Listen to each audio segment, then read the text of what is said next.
Sa nakaraang video ay natapos tayo kung saan tuluyan ang nag-umpisa ang unang araw ng training ng tatlo at dahil dito ay natutunan na ng ating bida ang kanyang sariling chi at maging ang kanyang dantian, at nakatanggap din si Ye Xinghe ng isang libro patungkol sa sekreto ng star martial artist na kailangan ng ating bida sa kanyang paglalakbay tungo sa tugatog ng kapangyarihan. At bago sila turuan ni Vice Principal Shu ng martial arts ay tinanong muna nito kung anong layunin meron sila at gusto nilang natututo ng martial arts dahilan upang mabigla ang mga ito.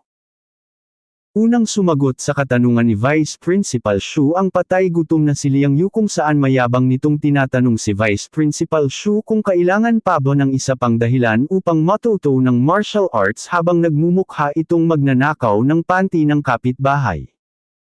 Sabay sabing nag-aaral siya ng martial arts upang lumikha ng Prime Minister na magiging isa sa pinakamakapangyarihan sa buong Zhou Empire habang ipinapakita nito kung gaano siya kasakim sa kapangyarihan. Kaya naman tumugon si Vice Principal Shu na di na din ito masama, sabay tanong kay Lady An Shuyan, at tumugon ito at mariin itong sinasabing nag-aaral siya ng martial arts para sa kalayaan kung saan walang boundaries at walang anumang isipin. At tumugon naman si Principal Shu at sinabi nitong freedom, na agad naman sinang-ayunan ni An Shuyan at dagdag pa nito habang nangingilid ang luha na kung mangyari ang gusto niya ay di na niya kailangan pang sacrifice ang kanyang sarili para sa kapakanan ng kanyang pamilya, habang tulalang tinitingnan ito ng ating bida. At tumugon muli si Vice Principal Shu at sinasabi nitong ang gusto pala ni An Shuyan ay gaya ng female martial god Tianyin na di nasasakop ng anumang society. At habang sumasang-ayon sa tinuran ni Vice Principal Shu si An Shuyan, ay kasunod namang tinanong ng principal ang ating bida patungkol sa dahilan niya upang matuto ng martial arts, at tumugon naman ang ating bida habang nakangiti nitong kinlaro kay Vice Principal Shu ang katanungan nito, at muli namang inulit ni Vice Principal Shu ang kanyang katanungan para sa ating bida, kung saan sasabihin sana niya ang tunay na dahilan. Subalit bigla nitong sinabing wala naman siyang mataas na pangarap kundi mapabuti ang kanyang pinanggalingang clan, at sinabi din nitong kada taon ay nagbabayad sila ng malaking tax, kahit na maliit ang kanilang kinikita sa pagpa-farm dahilan upang mawalan ang iba ng pangsariling pangangailangan, na nagdudulot ng kamatayan dahil sa gutom, kaya mariin nitong sinabing kung magiging malakas lamang siya ay malaki ang mayambag niya sa kanyang clan, nang sa ganon ay mabuhay ang mga ito nang walang iniisip na problema. Hindi naman nagkaimik si Vice Principal Shu, dahil muling nagsalita ang ating bida at may pagmamalaki nitong sinabing kahit na mahina siya ay gagawin niyang lahat para maprotektahan ang kanyang tinuturing na pamilya, habang naglalabas ito ng malakas na aura. Ngunit nagsalita naman ang patay gutom na si Liang Yu at may pang-aasar nitong sinabing ginagawa lang pala ito ng ating bida para sa isang mangkok na kanin. Ngunit nakuha naman ni Ye Xinghe ang loob ni Vice Principal Shu, kaya bigla ito napatalikod na tila may iniisip, sabay sabing bumalik na ang tatlo sa kanilang ginagawa, upang di siya mapansin ng mga ito. Sabay bigla nitong tinawag si Ye Xinghe, sabay sabing ang mga tinura ng ating bida ay pangarap lamang, dahilan upang maguluhan ang ating bida. At matapos ang maemosyong tagpo ay lumipat ang eksena sa ating bida na kasalukuyang nagko-cultivate sa kanyang silid pahingahan, nang biglang napadilat ang ating bida ng may pagtataka, at habang naglalabas ng di kapanipaniwalang aura ang kanyang katawan, ay mariin niyang iniisip kung ano itong kasalukuyan niyang nararamdaman, huminga siya ng malalim nang napagtanto niyang ito ay ang Star Amass Dantian, kung saan sinasabi sa libro ng Divine Secrets of Star Martial Arts na kapag naramdaman ito, ay ibig sabihin na nakatapak na ang sinumang makaramdam nito sa Second Heavenly Realm. Ngunit sinasabi din ng ating bida na ibang-iba ito sa sinabi sa kanya ni Vice Principal Shu dahil ilang buwan pa ang bibilanggan para makaabot siya dito, kaya naman litong-litong iniisip ng ating bida kung anong nangyayari, subalit ipinagsawalang bahala na lamang niya ito upang ipagpatuloy ang kanyang pagsasanay. At sinubukan ng ating bida na sukatin ang kasalukuyan niyang lakas, kaya naghanda ito ng isang atake habang iniipon ang makapanindig balahibong aura sa kanyang kamay na may anyo ng isang kuryente, sabay malakas niyang iwinasiwas ito. Mabilis na lumipas ang 7 araw ng pagtuturo ni Vice Principal Shu at lumipat ang eksena sa practice field kung saan naandito ang tatlo, para matuto ng entry-level technique, at unang tinawag ni Vice Principal Shu si Lady Anshuyan para maunang turuan. At bago ito magsimula sa pagtuturo kay Anshuyan ay sinabi nitong manatili lamang ang patay gutom na si Liang Yu sa gilid para manood, sabay sabing dahil di pa nakakatapak ang ating bida sa First Heavenly Realm ay kailangan itong magpatuloy sa pagpapractice ng kanyang chi. Nang biglang nagsalita si Ye Xinghe dahilan upang ma-curious si Vice Principal Shu sa sasabihin nito at kinakabahang sinasabi nitong naabot na niya ang First Heavenly Realm, dahilan upang mabigla si Vice Principal Shu at maging ang patay gutom na si Liang Yu at maging si Anshuyan dahil di madaling maabot ang sinasabi ni Ye Xinghe, kaya naman agad na kinlaro ni Vice Principal Shu ang narinig niya sa ating bida, at sabay biglang singit naman ng patay gutom na si Liang Yu habang mariin itong sinasabing impossible ang tinura nito dahil di ito madaling gawin sa loob lamang ng 7 araw. Ngunit sinabi naman ni Vice Principal Shu na kung totoo ang sinasabi ng ating bida ay makakapag-cultivate din ito ng ilang teknik kasama ng dalawa, ngunit sa isip-isip nito ay paanong nagawa agad ni Ye Xinghe na makaabot sa First Heavenly Realm sa madaling panahon lamang. Habang inis naman ang patay gutom na si Liang Yu sa isang gilid habang may iniisip na masama sa ating bida.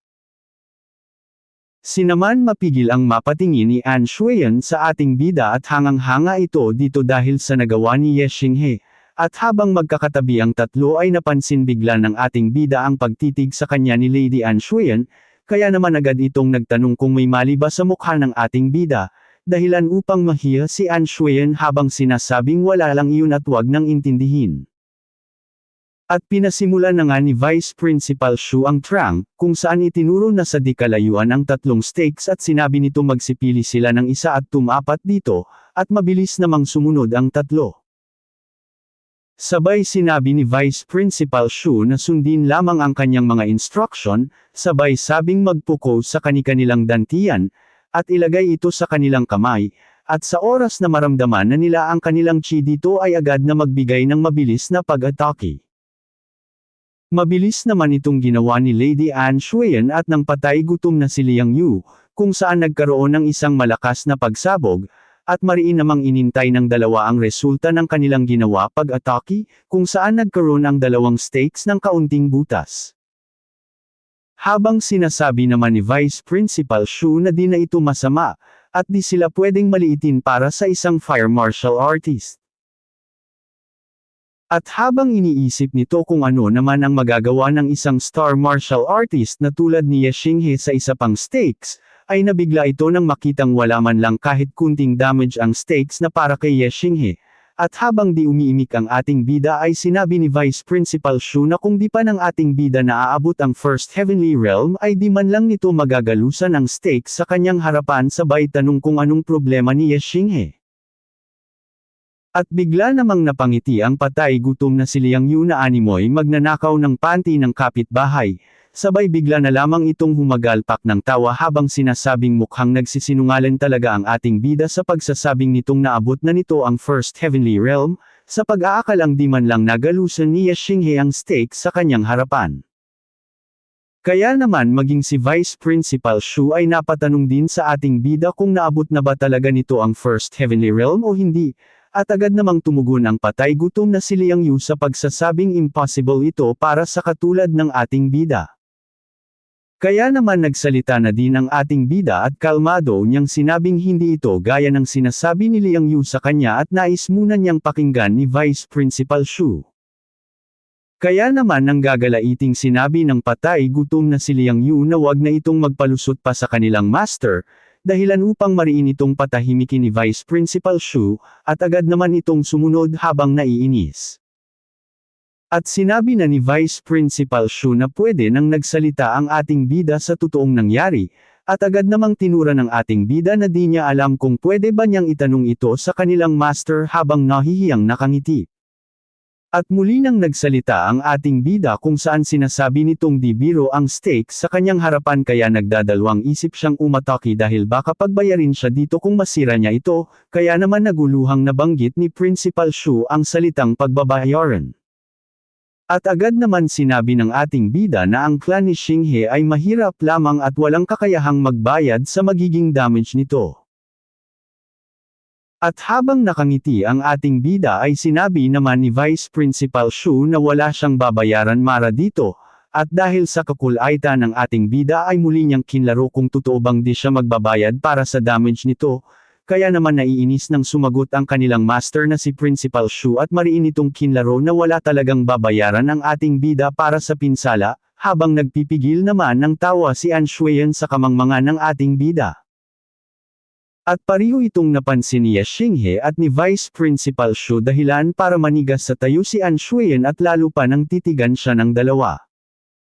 At maya-maya pa ay sinabi na ng ating bida na kung ganun ay susunod na siya sa instruction ng kanilang master, habang tumugon naman dito ang kanilang master sa pagsasabing wag nang mag-isip pa ng kung ano-anong kabang-awan ng ating bida basta't magpatuloy na lamang ito. Kaya naman huminga ng malalim ang ating bida, sabay puko sa stakes, at mabilis itong naghanda ng isang suntok para dito, sabay malakas na umatake ang ating bida sa stakes na dahilan ng malakas na pagsabog, habang gulat naman ang patay gutom na si Liang Yu, at umabot ito sa puntong magmukha ng butiki sa gulat, nang muntikan na itong tamaan ng ating bida, dahilan upang sigawan nito si Xinghe sa pagtatanong kung may balak ba ang ating bida na patayin siya, habang kabang-kaba naman ang ating bida dahil maging ang pader sa gilid ay nasira dahil napasubra ito sa kanyang ginawa. At nagpasigaw sa takot ang ating bida nang makitang amazing ang pader ay nasira niya sa pag-aakalang malalagot siya ng kanilang master dahil dito.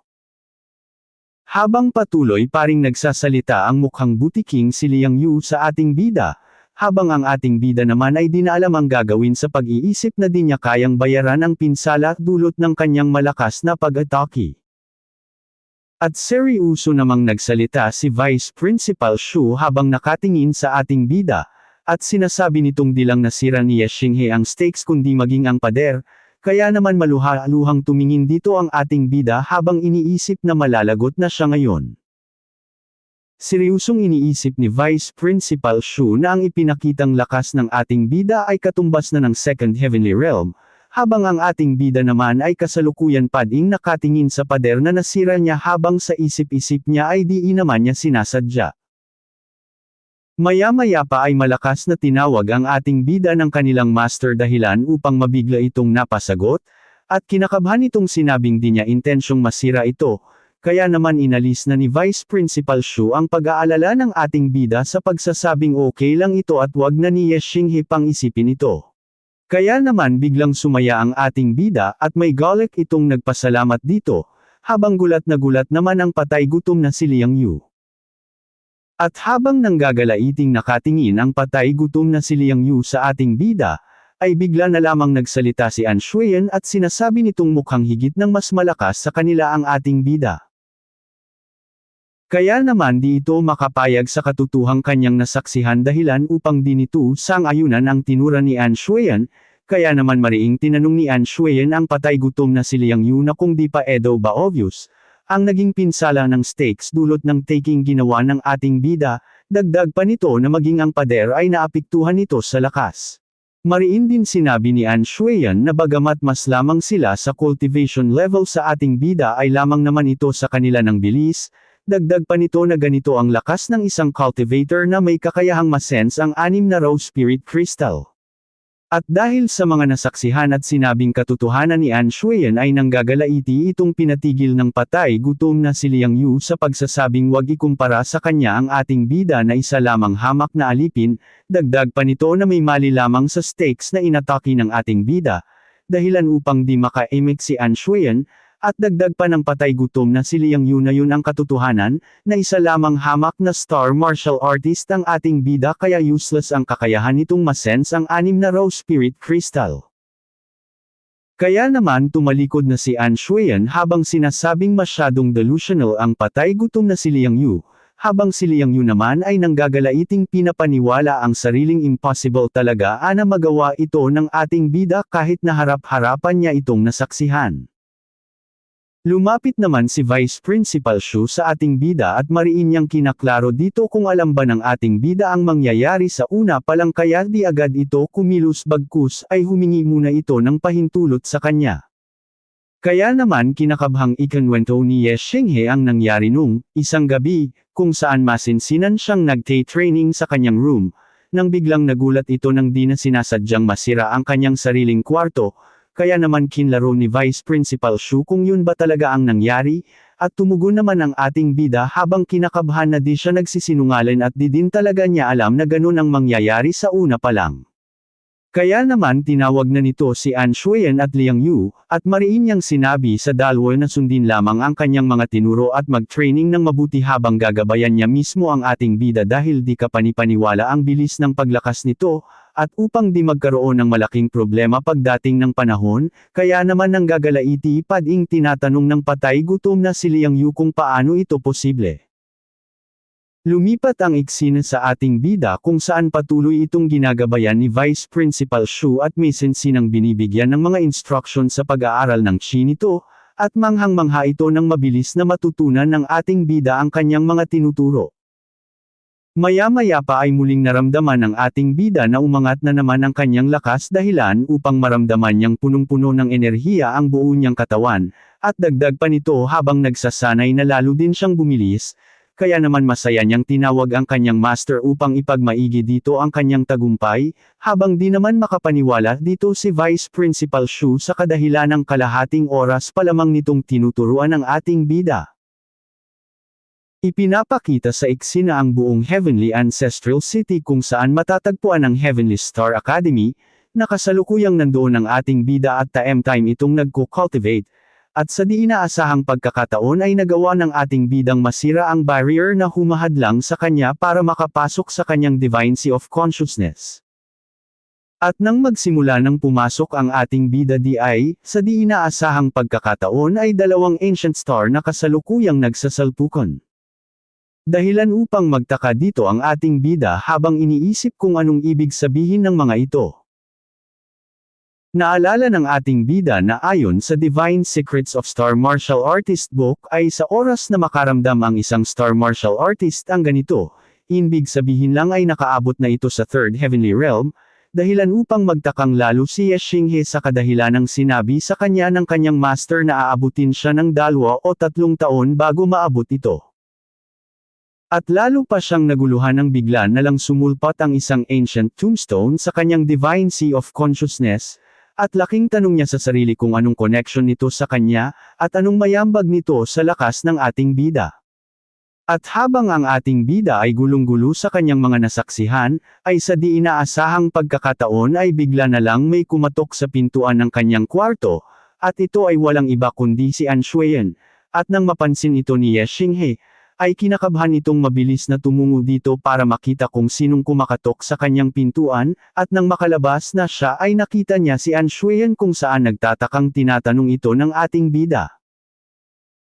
At nagalit naman si Lady An Shuyan sa ating bida nang tawagin niya itong sister na inakala naman ni An Shuyan na ginagawa siyang gurang ng ating bida, kaya naman pinakalma ito ng ating bida at sabay inanyayahang pumasok dito. At habang nagkukunwaring naiinis si Lady An Shuyan ay na-awkward din naman sa nangyayari ang ating bida, habang iniisip nito kung anong kailangan ng ating bida sa kanya, nang biglang tumingin ito kay Ye Xinghe na parang may binabalak na kung ano.